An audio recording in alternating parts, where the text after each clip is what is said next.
Buenos días, hermanos. Que la gracia del Señor sea con ustedes. Vamos a repasar hoy día la lección de la escuela sabática, que ya estamos en la lección número 9, que lleva por título Bendito el que viene en el nombre del Señor. Y vamos a estudiar la lección que nos corresponde para el día lunes. Pero antes vamos a leer el versículo de memoria que dice así: La piedra que desecharon los edificadores ha venido a ser piedra angular, obra del Señor es esto, es una maravilla a nuestros ojos. Está en el Salmo 118, versículos 22 y 23. Vamos a pasar ahí a la parte del día lunes, que lleva por nombre el Mesías sufriente. ¿Ya? Y bueno, todo lo que tiene que ver con la parte que le tocó, valga la redundancia, como dice el nombre de la lección, sufrir al Mesías, todo lo que tenía que acontecer, ¿sí? En la parte de lo que él tenía que sufrir. Esto es bien interesante porque es interesante, porque la parte sufriente del Mesías no era una sabiduría, eh, ¿cómo decirlo?, popular, ¿ya? Es decir, los sabios de Israel, las personas que se suponía que eran muy conocedoras de la escritura, no entendían esta parte del Mesías, ¿ya? Porque, miren, acuérdese usted cuando va estas personas camino a Emaús, ¿se acuerdan de esa parte? En la parte de cuando van camino a Emaús, se les aparece Jesús, obviamente tenía una forma diferente porque las personas no reconocieron que era Jesús, y ellos no entendían que el Mesías tenía que padecer sufrimiento. Y de hecho Jesús le va contando en las escrituras todo lo que el Mesías debía padecer, ¿ya? Es decir, esta parte no era de conocimiento general en Israel. Y eso es bien interesante, porque estaba viendo en la lección y en la lección, por ejemplo, se mostraba en los otros días, eh, se hablaba un poco acerca de todo lo que tuvo que sufrir el Mesías por causa de las personas a las que fue enviada, en este caso el pueblo de Israel, ya el pueblo judío. Y de a veces nosotros caemos, quiero hacer esto en modo introducción, ya. A veces caemos nosotros en esto de decir, oye, ¿por qué los judíos no creyeron en Jesús? Pero a veces nosotros no pensamos las cosas con mucha lógica y somos envueltos en este pensamiento popular que decimos que los judíos no creyeron en Jesús y que ellos rechazaron a Jesús y que por eso Dios los rechazó a ellos. Eso no tiene nada que ver con la Biblia, ¿ya? De hecho, el apóstol Pablo dice clarito que Dios no ha desechado a su pueblo, ¿ya? Eh, pero ¿por qué digo esto? Porque Jesús, hay una parte en la que Jesús alaba a Dios y dice, Padre, yo te alabo porque tú escondiste esta sabiduría de los ricos, ¿sí? De los sabios y de los entendidos, refiriéndose a los sabios de Israel.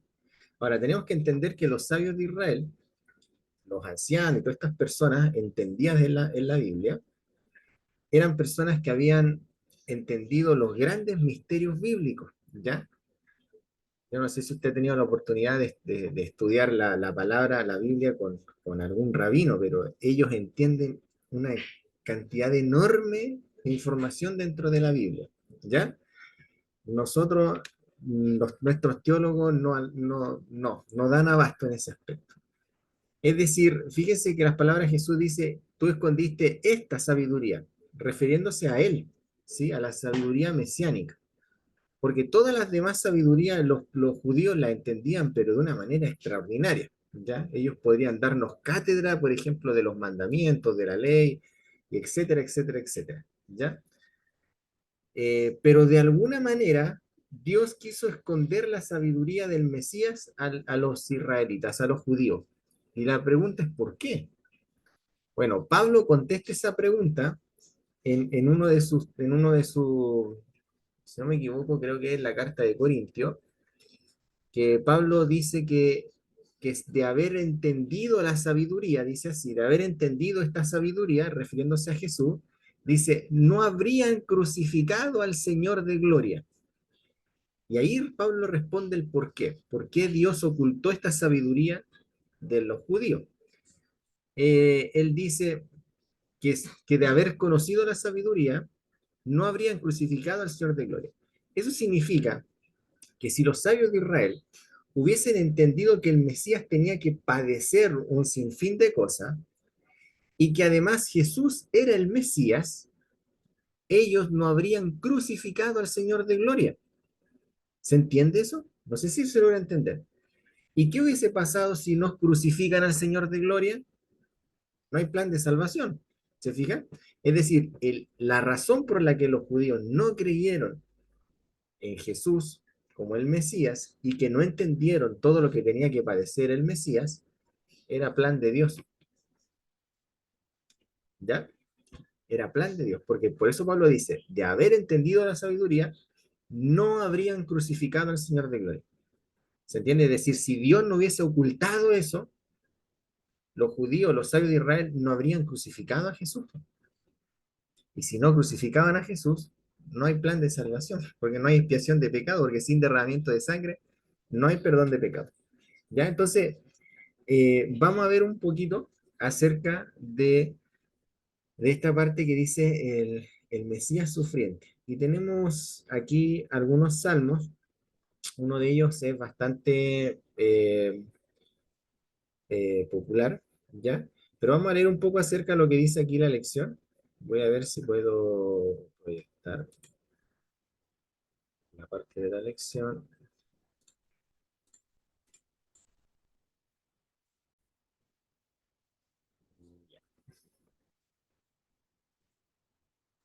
Tenemos aquí el Salmo 22, ya que vamos a leerlo, pero lo vamos a leer desde aquí, de la Biblia que tengo yo mejor acá. Vamos a poner la Reina Valera del 60 y vamos a leer el Salmo 22. Ahora, este salmo es bastante interesante porque este es el salmo que cita Jesús en la cruz, ¿ya? Y dice así, Dios mío, ¿por qué me has desamparado? ¿Por qué está tan lejos de mi salvación y de las palabras de mi clamor? Dios mío, clamo de día y no responde, y de noche y no hay más para mi reposo. Pero tú eres santo, tú que habitas entre las alabanzas de Israel. En ti esperaron nuestros padres, esperaron y tú los libraste. Clamaron a ti y fueron librados. Confiaron en ti y no fueron avergonzados. Mas yo soy gusano y no hombre oprobio de los, no, de los hombres y despreciado del pueblo. Todos los que me ven me escarnecen, estiran la boca, menean la cabeza, diciendo, se encomendó a Jehová, líbrele él, sálvele, puesto que él es el que se complacía. Pero tú eres el que me sacó del vientre, el que me hizo estar confiado desde que estaba en el pecho de mi madre. Sobre ti fue echado desde antes de nacer, desde el vientre de mi madre, tú eres mi Dios. No te alejes de mí, porque la angustia está cerca, porque no hay quien ayude. Me han rodeado muchos toros, fuertes toros de Bazán, me han cercado. Abrieron sobre mí su boca, como león rapaz y rugiente. He sido derramado como aguas, y todos mis huesos se descoyuntaron. Mi corazón fue como cera, derritiéndose en medio de mis entrañas. Como un tiesto de seco, como un tiesto se secó mi vigor, y mi lengua se pegó a mi paladar, y me han puesto en el polvo de la muerte. Porque perros me han rodeado, me han cercado cuadrillas de malignos, horadaron mis manos y mis pies. Con- Contar puedo todos mis huesos, entre tantos ellos me miran y me observan. Repartieron entre mí mis vestidos y sobre mi ropa echaron suerte. Mas tú, Jehová, no te alejes, fortaleza mía, apresúrate a socorrerme. Libra de la espada mi alma, del poder del perro mi vida. Sálvame de la boca del león y líbrame de los cuernos de los búfalos.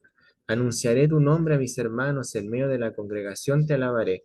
Los que temen a Jehová, alábenle, glorifíquenle, descendencia toda de Jacob, y temed vosotros, descendencia toda de Israel, porque no menosprecio ni abomino la aflicción del afligido, ni del escondido su rostro, sino que cuando clamo a él le oyo. De ti será mi alabanza en la gran congregación, mis votos pagaré delante de los que temen. Comerán los humildes y serán saciados. Alabad a Jehová los que le buscan. Vivirá vuestro corazón para siempre. Se acordarán y se volverán a Jehová todos los confines de la tierra, y todas las familias de las naciones adorarán delante de ti. Porque de Jehová es el reino, y él regirá las naciones. Comerán y adorarán todos los poderosos de la tierra. Se postrarán delante de él todos los que descienden al polvo.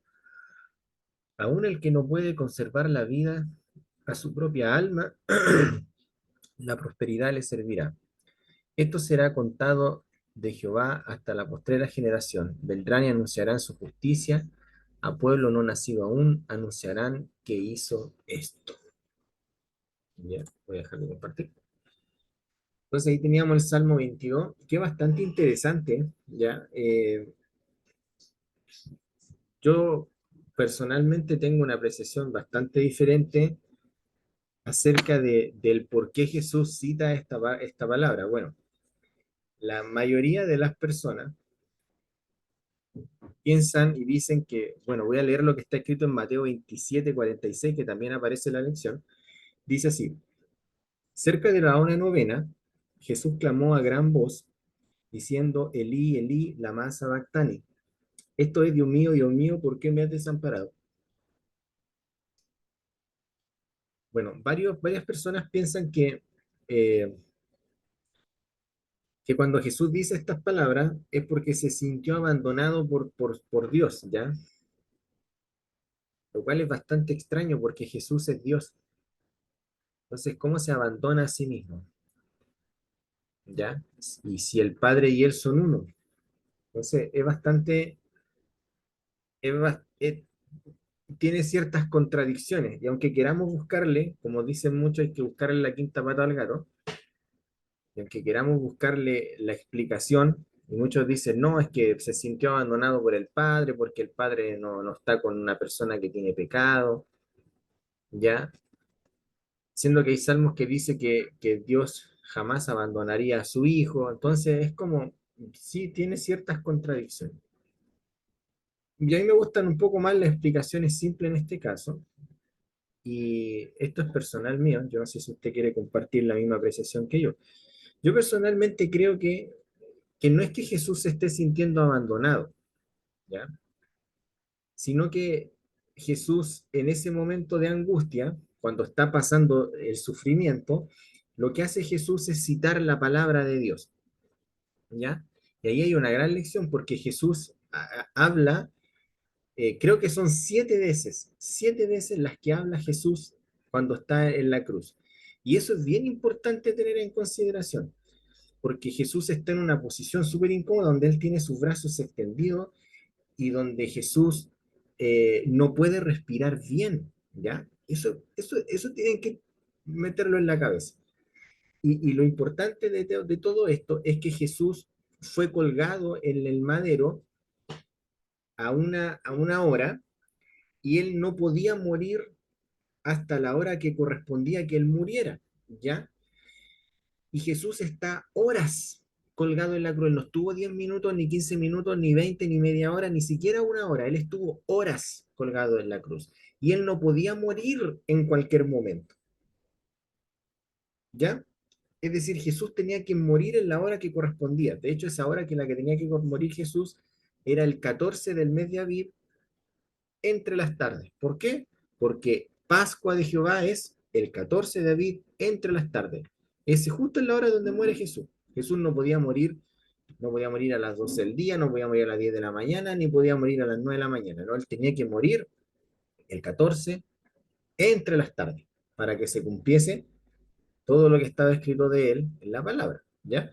Es decir, Jesús tenía que aguantar en esa posición, colgado, respirando a medio pulmón, ¿ya? Y es muy importante tener en consideración que Jesús hable 7 veces, porque cada aliento que sale de la boca de Jesús, cada vez que él quiere tomar aire, imagínense el dolor que estaba sintiendo Jesús en todo su cuerpo y en sus pulmones, porque no se podían inflar para poder tomar una bocanada de aire fresco, ¿ya?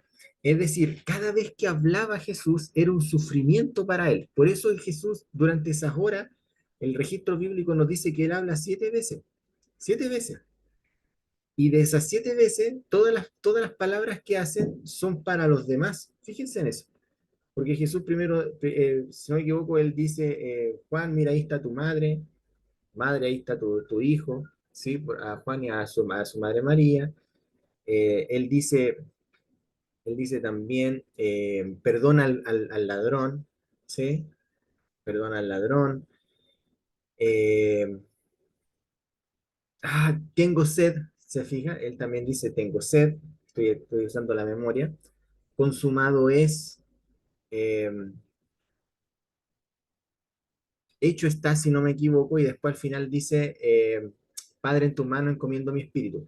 Y entre ellas está la palabra Elí Elí lama sabactani. De hecho, si tomamos los 4 evangelios y las unimos, vamos a darnos cuenta de que Elí Elí lama sabactani está justo casi en el medio, ¿ya? Entonces, de las 7 veces que Jesús habla, fíjense que está hablando hacia los demás, entregándole consuelo a su madre y a su discípulo, entregándole perdón a un ladrón, ¿se fija? Diciéndole, hecho está o consumado es, Padre, en tu mano encomiendo mi espíritu, es decir, todo hacia los demás. Y la única vez que cita la Biblia Jesús es en el Salmo 22 cuando dice Elí Elí lama sabactani. Yo creo que esa es la única parte en la que Jesús clama para sí mismo, porque en todas las demás veces que habló, habló para los demás, y que en el único momento en el que él dice Elí Elí lama sabactani, él está hablando a sí mismo. Es decir, está usando la palabra de Dios, el Salmo 22, para darse fuerza a sí mismo, para sacar fortaleza de la palabra de Dios, para sacar fortaleza de la promesa de Dios. ¿Se entiende? Por eso el Salmo 22, voy a volver al Salmo. El, el Salmo 22 es tan genial en este aspecto. ¿Por qué?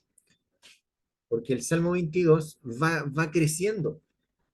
Parte primero, parte con una persona que está en una cruel agonía, ¿se fija? Y de hecho, fíjense, Jesús solamente alcanza a citar, ni siquiera alcanza a citar completo el versículo 1, sino que alcanza a citar solamente la primera parte del versículo 1, porque Jesús alcanza a decir solamente, Dios mío, ¿por qué me has desamparado? Porque recuerde que Jesús está así y que aire es lo que tiene que conservar. Entonces él no puede estar simplemente hablando y hablando y hablando, porque Jesús no está usando su poder divino para resistir en la cruz. Acuérdense que el apóstol Pablo dice que él no se aferró a esa divinidad para resistir los dolores, sino que todo lo padeció como hombre. Por lo tanto, Jesús tenía que ahorrar la fuerza, porque él no podía morir antes, tenía que morir en la hora designada. ¿Se entiende? Entonces él dice, Elí, Elí, lama sabactani, ¿por qué me has desamparado? Pero lo que está haciendo Jesús en realidad es citar el Salmo 22, que comienza hablando de una persona que está en una agonía. De hecho, el Salmo 22 es un salmo netamente mesiánico, está totalmente dirigido hacia él, ¿te fijas? Hacia él mismo. David, recordemos que David escribió este salmo, ¿ok? Entonces, el Salmo dice, Dios mío, ¿por qué me has desamparado? ¿Por qué están tan lejos de mi salvación? Y las palabras de mi clamor. ¿Se entiende? Entonces, fíjese que, como dice, cómo se trata a sí mismo, y dice, mas yo soy gusano y no hombre oprobio de los hombres y despreciado del pueblo. Ahora, ahí, cuando habla de gusano, yo no sé si será por mala traducción. Lo que pasa es que la palabra gusano aquí, en el hebreo, también se puede traducir como rojo, ¿ya? Sí, se puede traducir como rojo. Entonces, podría estar refiriéndose a un gusano o podría estar haciendo referencia a Jesús como eh, en cuanto al color rojo. Usted dirá que tiene que ver el color rojo, el color carmesí con Jesús. Tiene mucho que ver. ¿Por qué? Porque Jesús es el becerro rojo, ¿ya? el sacrificio del becerro rojo. Algún día podríamos estudiar ese tema en la sociedad actual, ¿ya? Eh, Después dice, todos los que me ven me encarnecen, estiran la boca, menean las cabezas diciendo, se encomendó a Jehová, líbrele él, sálvele, puesto que él lo complacía. Miren eso. Es decir, Jesús se encomendó a Jehová, porque solo Jehová podía salvarle. ¿Ya? Después dice, el que me hizo estar confiado de entre el pecho de mi madre, sobre ti fue echado desde antes de nacer. Delante del vientre de mi madre, tú eres mi Dios. No te alejes de mí porque mi angustia está cerca, porque no hay quien me ayude.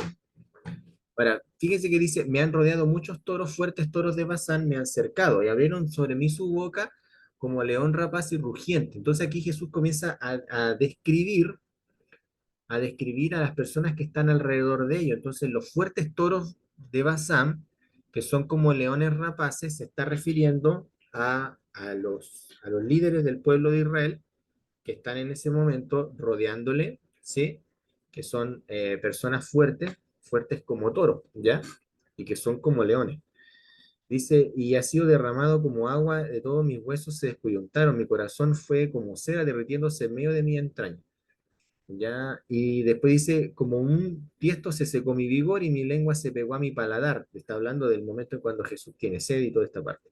Y me has puesto en el polvo de la muerte. Después dice, porque perros me han rodeado, me han cercado cuadrillas de malignos, horadando mis manos y mis pies. Ahí Jesús está, perdón, el Salmo está describiendo a los romanos, ¿ya? Que utiliza la palabra perros, ¿ya? ¿Por qué perros? Porque acuérdense que esta es la manera en la que los israelitas veían a las naciones, a los pueblos no Israel, de que no eran de Israel, a los no judíos, ¿ya? Ellos les decían perros, literalmente así, ¿ok? Dice, perdón, contar puedo todos mis huesos, entre tanto ellos me tiran y me observan. Repartieron entre mí mi vestido y sobre mi ropa echaron suerte. Todo esto es lo que está pasando Jesús en ese momento. Libra de la espada mi alma y del poder de los perros mi vida. Sálvame de la boca del león y líbrame de los cuernos de los búfalos. Está hablando tanto del Imperio Romano como de lo que están haciendo los israelitas en este momento. Después dice, los que teméis a Jehová, dabadle, glorificadle y descendencia toda de Jacob, y temedle vosotros descendencia toda de Israel. ¿Ya? Es interesante ahí cómo hace esa división ahí, aunque pudiese parecer una redundancia, no lo es, ¿ya? Porque dice, habla de la descendencia de Jacob, y después dice, habla de la descendencia de Israel. ¿Ya?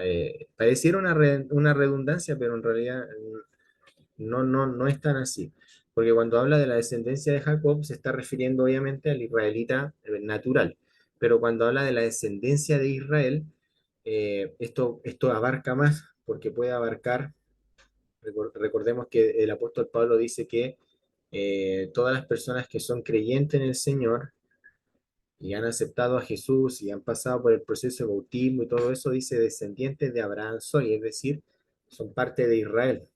¿Ok? Entonces ahí se amplía un poco más el significado de la cosa, ¿ok?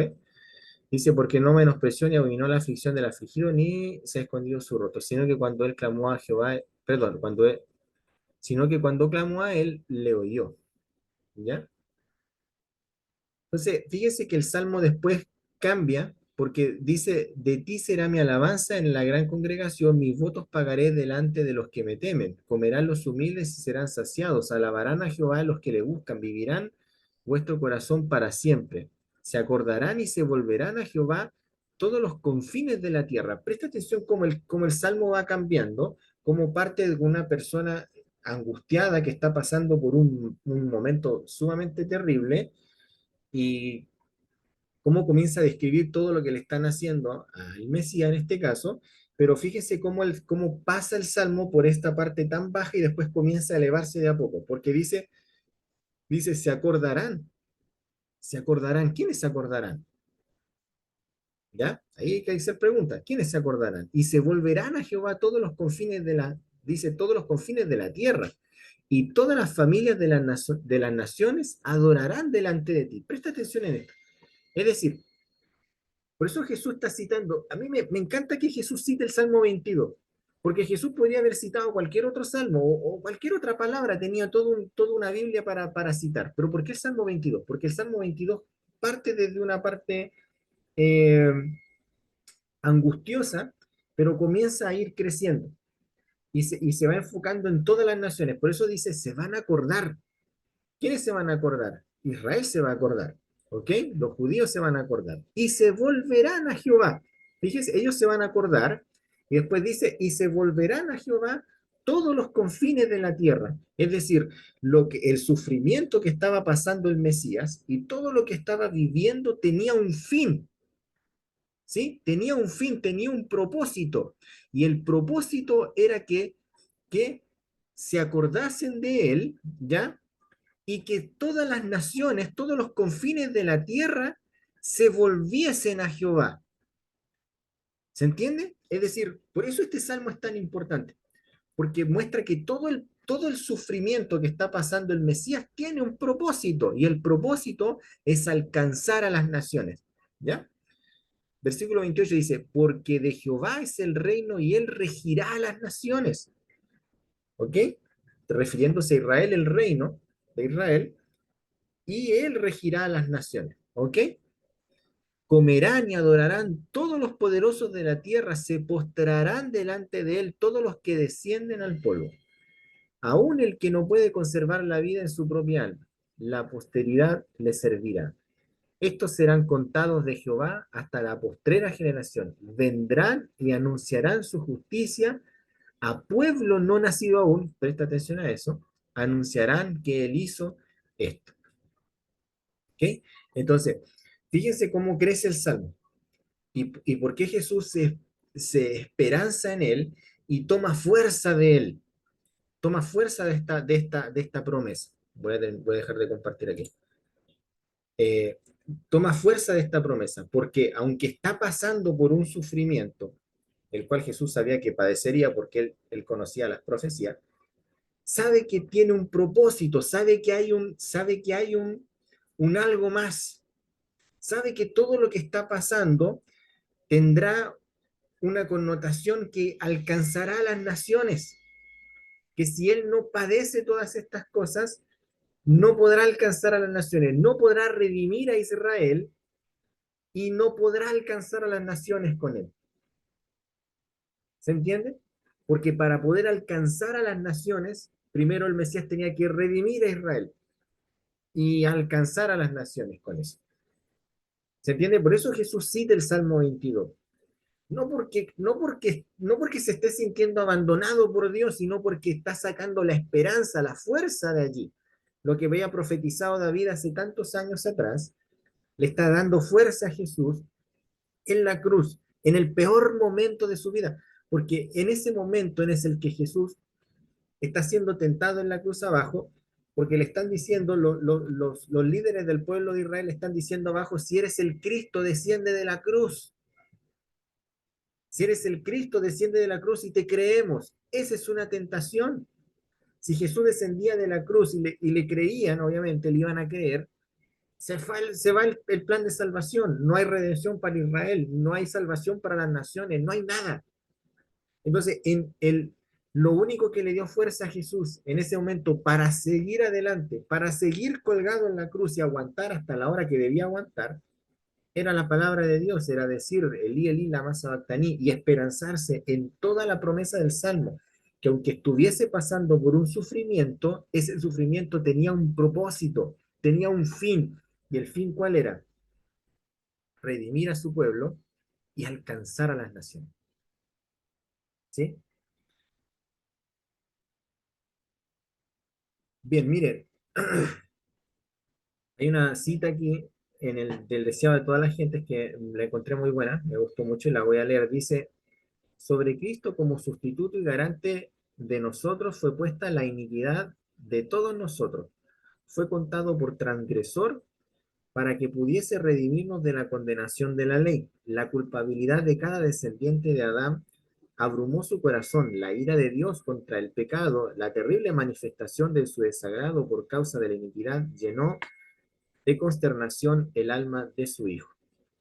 El deseo de todas las gentes, página 701.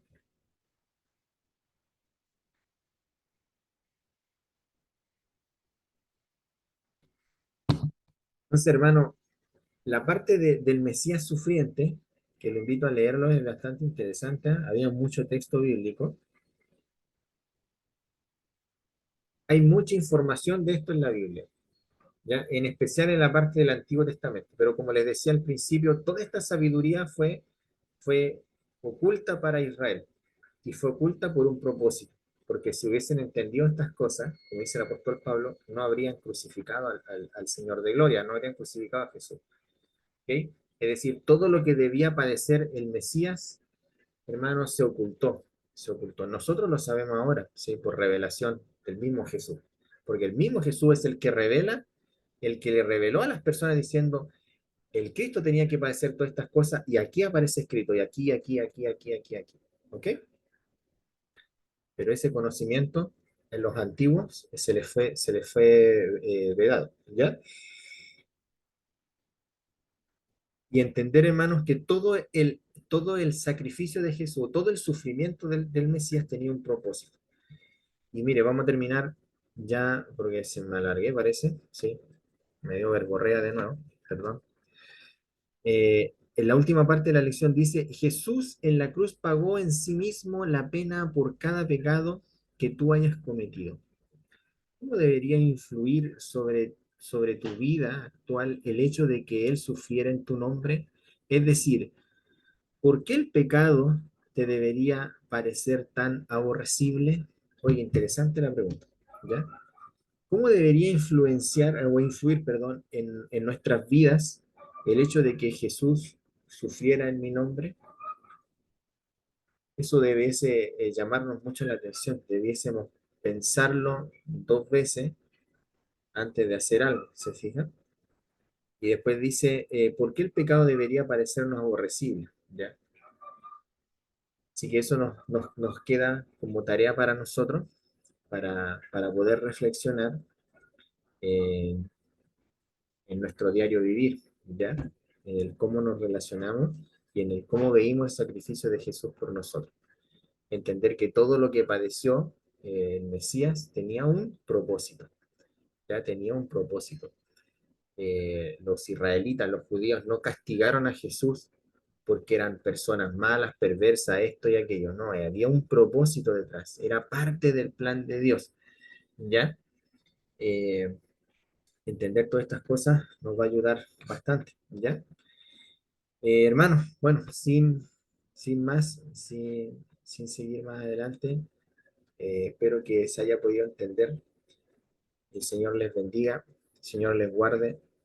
Si tienen algún comentario, lo pueden dejar ahí en el grupo y podemos comentar ahí, ¿ya? En el mismo grupo de WhatsApp.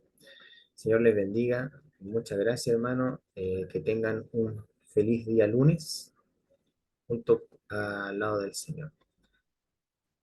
Bendiciones para todos.